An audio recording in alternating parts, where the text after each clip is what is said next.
Junho Violeta, o mês de prevenção dedicado a ceratocone. Que doença é esta, hein?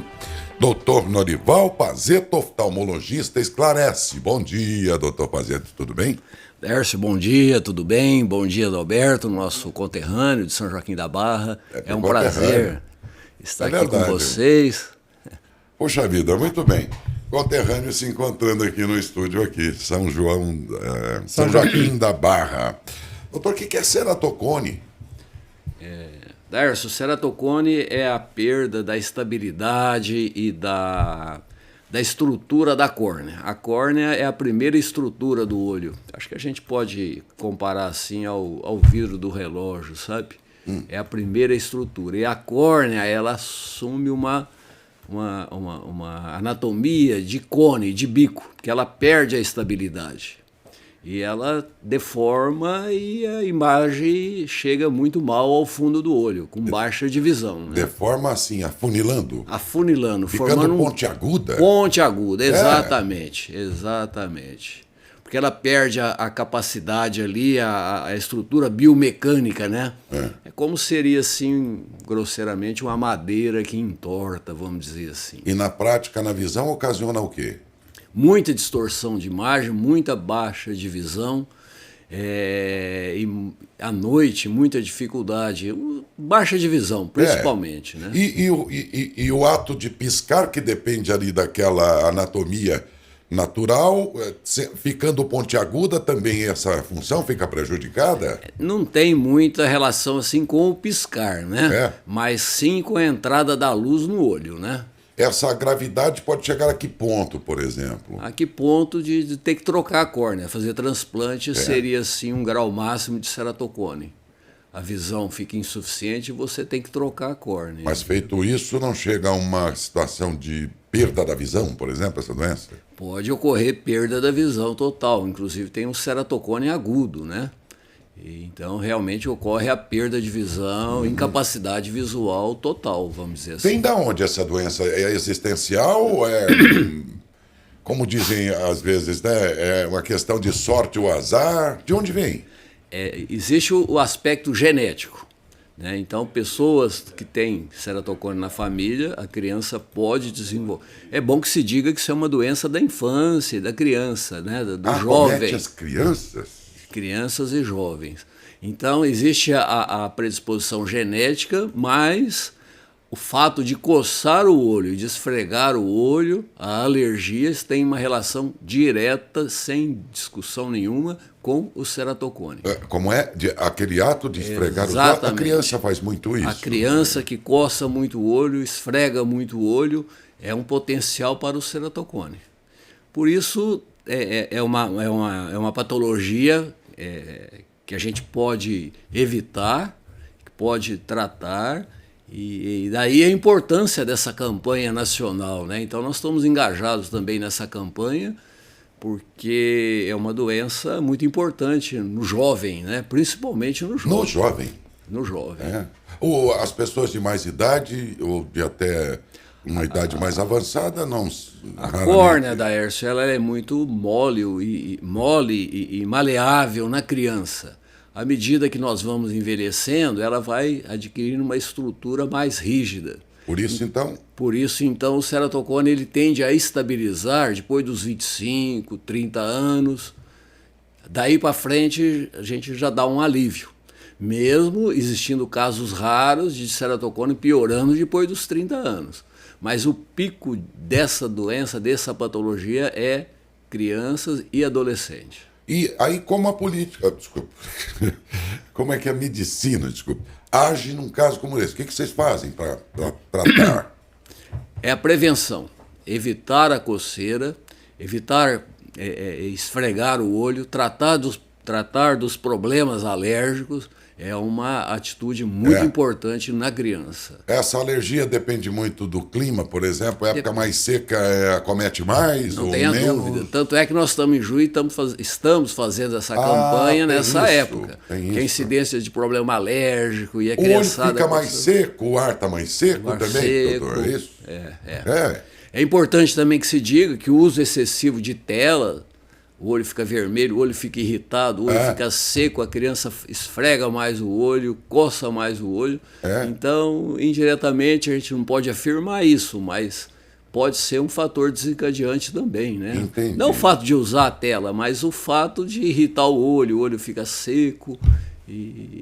Então, eu não posso falar isso de maneira científica, Porque mas... eu tenho a impressão que olhando uma tela do celular, eu tenho a impressão que a gente pisca menos. Pisca menos. Lubrifica menos. Lubrifica menos. O olho fica mais seco, o olho fica mais Porque a irritado. gente pisca para lubrificar os olhos. Não tenha dúvida que a gente pisca menos. O piscar num ambiente normal é 15, 16 vezes por minuto. Por minuto. Se você está na tela, você pisca 6, 7. Muito menos. Muito menos. Então, com isso, lubrifica menos. Porque a gente não pisca por enfeite, pô. Você pisca para...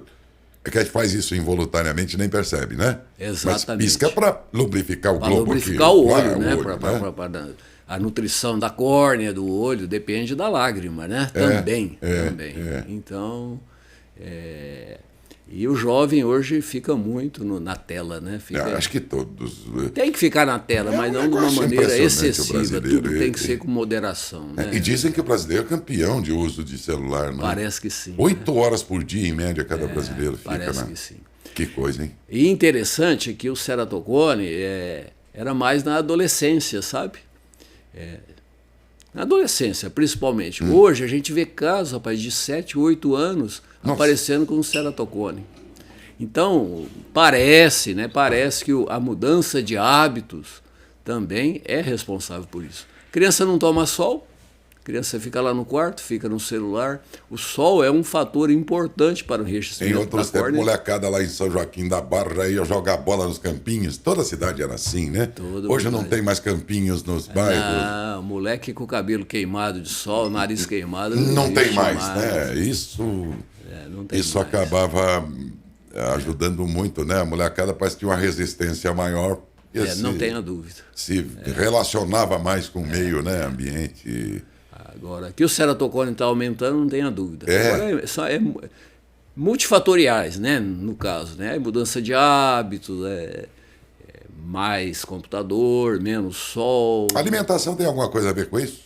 Parece que não. Não? Parece que não. Sol teria. Prurido, não tenha dúvida. Tem relação com o ceratocone. E teria que... E a molecada precisa tomar sol, viu? Os adultos também, né, doutor? Não tenha dúvida. Eles falam lá em 20 minutos por dia e tal. Mas aí me disseram outro dia que para fazer sentido esses 20 minutos por dia exposto ao sol, você teria que tomar sol no corpo inteiro. Como é que eu vou tomar sol pelado, rapaz? 20 minutos por dia? Onde? Né? Mas enfim. Mas sempre ajuda, né? Que não tem dúvida. Não tem dúvida, viu? E quando a medicina atua, nesse caso, com o quê? Com medicações também, na hora de tratar um problema desse de ceratocone já verificado, diagnosticado, doutor? O importante do ceratocone é o diagnóstico precoce. O diagnóstico precoce porque você tem meios hoje, nós temos tratamentos para que você impeça realmente a progressão do ceratocone. A base do quê? Remédios? A gente recomenda vitamina B12 oral, muitas vezes ajuda, não tem uma comprovação científica, porque é uma coisa nova. Mais sol, tratamentos da alergia, que geralmente existe junto com o ceratocone. E também tem um tratamento que chama crosslink. Você faz uma radiação no olho com ultravioleta, usando a riboflavina, e você promove um enrijecimento dessa córnea por 5 anos. Então a córnea passa a ter um comportamento de adulto nesses 5 anos. E você, em mais de 90% dos casos, você estabiliza a progressão do ceratocone. E depois desses 5 anos? Algumas vezes você repete o tratamento sem nenhum problema. Mas aí com 5 anos, se o garoto tem próximo de 20 anos, mais 5 do tratamento, ele já tem uma idade mais avançada e já começa a dar uma estabilizada. O senhor tem insistido aí na questão da alergia. Alergia a quê? Esse que é o problema. Muitas vezes a gente pede o auxílio também do alergista, né, para identificar algum fator. Pode ser qualquer... O pó, pode ser o mofo. Esses casos leves a gente trata no consultório. Agora, quando a alergia vem junto com bronquite, com asma, um quadro sistêmico, nós temos que trabalhar junto com o alergista, obviamente. Né? Nesse caso, há algum colírio comum que pode ajudar na prevenção também, mantendo a lubrificação melhor nessa época mais seca, por exemplo? O lubrificante sempre é importante. Né? O colírio comum. E a gente recomenda até para adulto, né? O ar-condicionado, o clima muito seco, a pessoa que fica muito na tela, usar um lubrificante aí, que tem dezenas no mercado, né? Qual é a frequência, por exemplo, de um colírio comum, de uso comum? O colírio fica 2, 3 horas no olho. Então, cada 2, 3 horas é importante dá uma pingadinha. Pingar. Obviamente, quando está chovendo, eu falo para não pingar, né? Porque a umidade está alta, né? Então eu vejo que o ceratocone, se não é a mais grave das doenças dos olhos, é uma doença para preocupar, sim, né, doutor? É para preocupar, e se você tem uma criança que tem problema alérgico, e principalmente se tem história familiar, muitas vezes a gente tem que acompanhar a cada 3 meses ou a cada 6 meses. Porque se a córnea deforma, você não recupera. Aquela deformidade é definitiva. E se você trata antes, você preserva a visão dessa criança, você entendeu?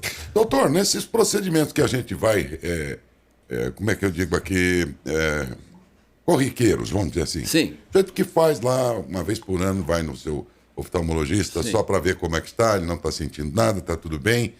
Nesses exames corriqueiros, vocês costumam averiguar, é possível, ainda que o paciente não tenha manifestado desconfortos, é possível que vocês percebam que ele tem ceratocone? Não tenha dúvida, porque retinoscopia é quando você joga a luz no fundo do olho, você começa a ver alguma deformidade na penetração dessa luz no olho, e você tem exame assim muito preciso, que é uma topografia ou mesmo tomografia da córnea, que já demonstra assim, a gente chama de ceratocone frustro, que ainda não se manifestou. Melhor que seja, inclusive, nessa oportunidade precoce. Claro, e muitas crianças. E interessante que às vezes você vê adultos, né? Você vai fazer um pré-operatório para catarata, você tem que analisar a córnea. Você vê que a pessoa tem um ceratocone frustro. A córnea dele é deformada, mas não a ponto de dar baixa de visão. E passou a vida toda e nem tinha sido feito o diagnóstico. Eu estou imaginando aqui que a maioria dos pais, já que estamos falando de uma doença que acomete muito crianças e adolescentes, que a maioria dos pais, em geral, na especialidade do oftalmologista, levam os filhos, mas se ela perceber que tem alguma dificuldade de visão, desde que apresente algum problema, não é? E o certo, então, nesse caso, já que tem doenças que podem ser percebidas por vocês mais cedo, seria que, então, os pais aí, pelo menos, criassem uma rotina de vez em quando levar os filhos, independente de ter problema, o exame de rotina, ele é obrigatório até os 4 anos de idade. A partir daí, a gente já tem uma ideia, ou a gente já, em alguns casos, é suspeita, né, para criança nessa idade, que já começa a apresentar uma miopia ou um astigmatismo alto, essa criança tem que ser acompanhada muito de perto. Então, às vezes, a cada 6 meses. Agora, se é um exame normal com 4 anos de idade, a orientação é para que retorne uma vez por ano. Pelo menos isso, né? Se tiver história familiar, eu acho até que deve ser acompanhado mais caso, de perto. Mais ainda, né? Mas não custa levar. Vocês que são pais aí, seus filhos não apresentaram, ou aparentemente não tem nenhum problema de visão, graças a Deus, que bênção isso, né? Mas não custa, se vocês nunca fizeram isso, acredito que é o caso de muita gente que não, talvez porque não precisou, então é o caso aí de um dia marcar uma consulta aí do seu filho aí com um oftalmologista para dar uma olhada e se certificar. Não, mas está tudo bem. Ótimo se estiver tudo bem, né? Mas é importante. Agora, eu acho também muito importante, Darcy, afirmar e o pai ter consciência que a criança que coça o olho é um perigo. É um perigo para desenvolver o ceratocone, mesmo que não tenha história familiar. Porque a criança tem uma córnea muito maleável e ela pode desenvolver o ceratocone. Então, a mensagem maior que se ficar aqui dessa reunião com vocês hoje é não coce os olhos. Mesmo adulto, né? Porque se você tem o prurido, você está danificando lá o fundo do olho, a retina, você tem mais chance de descolamento de retina. Mas na criança essa mensagem precisa ficar no ar aí. E a criança não necessariamente relata o desconforto. Cabe aos pais perceberem também que ele coça lá muito frequentemente tem que os ficar olhos. de olho. Né? Coçar o olho tem que ser assim, tão feio quanto enfiar o dedo no nariz. Menino, tira esse dedo, né? Porque a gente é uma coisa feia, né? O Trate coçar isso o olho como se fosse limpar o nariz com o dedo. é uma coisa Que aí feia. os pais falam, né? Não faça isso. Então também com os olhos. Mas e se estiver coçando, como é que ele vai... Então, aí nós temos antistamínico, nós temos antialérgico, antialérgico oral, temos que tratar, né? Isso que é importante temos que lubrificar dizer, o olho, né? Entendeu? Então, é perfeitamente controlável tudo isso. É isso aí. Mais alguma coisa que seja importante dizer sobre ceratocone? Eu não perguntei. Ceratocone tem tratamento, tem prevenção e pode preservar a vida de um jovem. Porque se o ceratocone evolui muito, você já pensou na qualidade de uma criança com ceratocone? Vai ter limitações no trabalho, vai ter limitações para o resto da vida. Então, é uma doença controlável pelo crosslink e outros tratamentos que nós temos disponíveis, né? Anel intracorneano, quando a córnea está muito deformada, a gente consegue recuperar essa córnea. Porque o transplante é a última opção, não é o ideal. Todo ceratocone que é diagnosticado precoce, você não chega a esse ponto extremo, entendeu? De ter que fazer um transplante, né? Porque é uma coisa séria um transplante. Eu já ia encerrando, mas tem uma pergunta, embora não seja exatamente sobre ceratocone. Isso, Daércio. A Joyce, ela manda um bom dia pro Daércio, bom dia, doutor. Porque a pálpebra do olho fica tremendo. Como fazer isso parar? Não aguento mais, fica pulando, é horrível. É verdade. E é incontrolável esse negócio. É involuntário, né? O que é isso? É nervo? Essas fasciculações palpebrais, isso aí é um pouco de ansiedade. Isso é uma descarga nervosa, né? Não tem nenhuma relação. Já me aconteceu esse negócio jogando truco, rapaz. E o olho ficava piscando assim. Meu parceiro achava que eu tava com um Zap 7 Copa, doutor. Vocês estão trabalhando muito, viu? Tem que dosar aí a ansiedade, o nervosismo, vamos dizer assim. Acho que todo mundo está no... Não tenha dúvida. A humanidade está numa através do correria Facebook aqui, o comentário dos ouvintes. O Nicásio Souza acompanhando. Bom dia a todos. Fala, Tenho 55 anos e coço o olho muito. Tem algum problema, doutor? É sempre problemático. É sempre problemático. Eu acho que ceratocone já não passa a ser uma importância com 35 anos. Tem 55 ele tem. Mas a retina está lá. A retina, vou fazer uma comparação assim bem simplória, é como se fosse assim um papel de parede, né? Ou um reboco. Se você fica apertando essa parede, esse reboco vai cair, entendeu? Então é um problema sério também o descolamento de retina. Né? A Roseli Coelho, professora, meu grande amigo médico, desde que vieram para Matão, doutor Pazito e doutora Sônia, pessoas iluminadas. Isso parabéns mesmo, pela entrevista. São meus médicos também, tanto a doutora Sônia quanto o doutor Pazito aqui, né? Que cuida da nossa visão, aliás, cuida muito bem. Doutor, muito obrigado pela presença e pela contribuição com este mês de junho, Junho Violeta, dedicado à prevenção do ceratocone. Marcelo, muito obrigado, Alberto, obrigado à TVM por nos ajudar aí nessa campanha tão importante a nível nacional. Nós é que agradecemos. Muito obrigado. Bom dia, doutor. Conversei com o doutor Norival Pazito, oftalmologista.